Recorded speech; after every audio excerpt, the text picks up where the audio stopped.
ano yung hindi lang consulting, kundi naghahanap din ako ng ano ba yung pwede nating talagang bread and butter. Na hindi yung talagang effort para tayo kumita. No? Ano yung pwedeng, diba? Na malapit sa consulting work.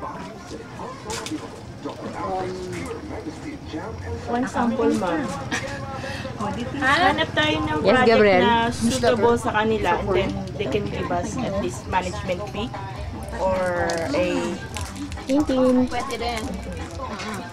So, you're saying management fee, i-develop natin yung project for them, tayo maghahanap. Focus.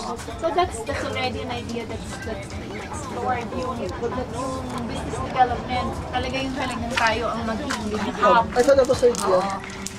Pero as it is now nga, dahil we are organized as independent business units, there's a tendency to look after your own business unit.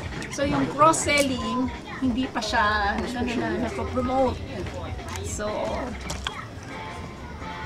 medyo kung gusto natin pumapel, yung iba pumapapel din.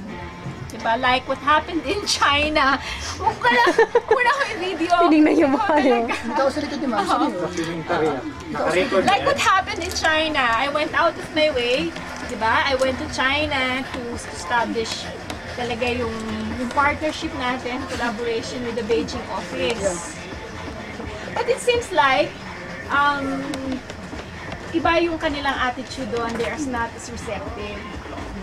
I was expecting, for example, yung isang TA na we were all out to assist the Beijing office when its first ADB project, yung sa water and environment. Kaya lang mukhang medyo nagsasarili sila eh. 'Di ba?